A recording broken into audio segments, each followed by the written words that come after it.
So today's video, we're going to talk about a patch bay. And this is something I have a lot of conversations with folks about.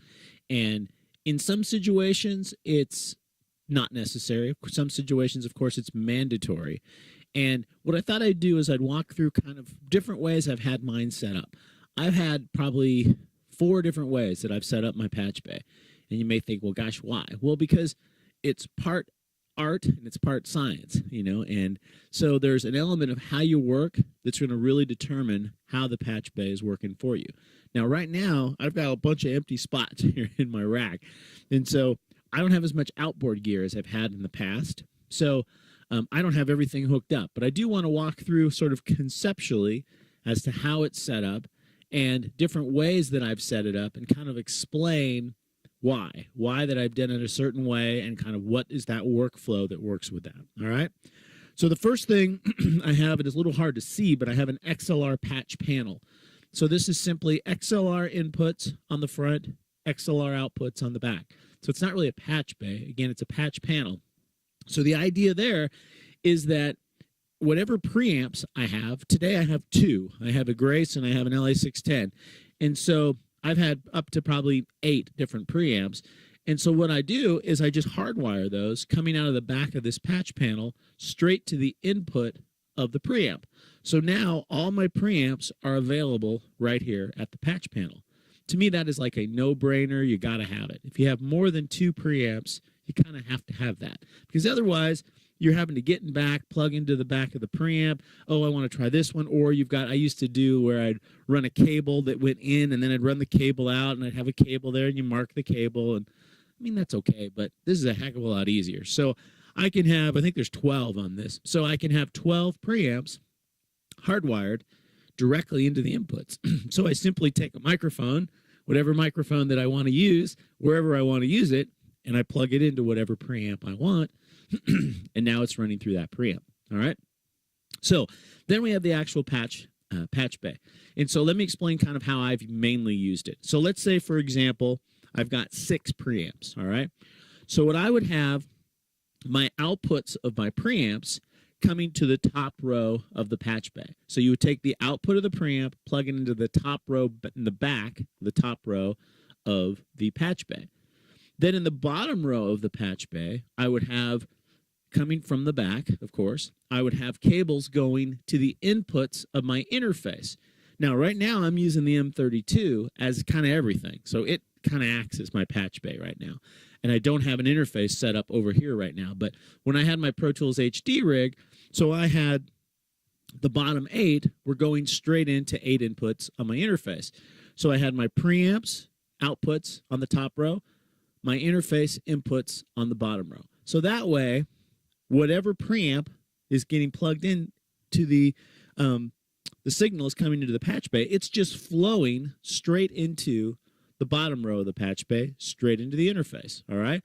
So when you're designing a patch bay, you want to think about, how can I do that with the least amount of patch cables that I really, for the most part, don't want to use patch cables. I just want it to be available there, ready to roll, okay? So this way, just in that scenario I explained, so let's say I wanted to use the LA610, and it's coming in, usually it would be on channel 2, and so I would plug in XLR2, that would show up as an input on my LA610. The output of the LA610 would be coming in on the patch bay, channel 2, and it would be coming into my interface on input number 2 on the interface. And no patch cables. All I would do is plug my microphone into channel 2 on the patch panel. Now, let's say I really want, for whatever reason, I want that to come in on channel 8 on the interface. So then I take a patch cable and I patch into the top row of channel 2 and I patch into the bottom row of channel 8. Now I've taken that source returning from the preamp, top row of the patch bay, I've grabbed it with a patch cable, and I said, no, you're not going straight into channel 2. You're now being patched into channel 8. So now it shows up in my interface on channel 8 because I've patched it in channel 8. All right? So it gives me that flexibility. So then the other huge thing is other outboard gear. Okay? So let's say you've got, for example, I have this reverb unit.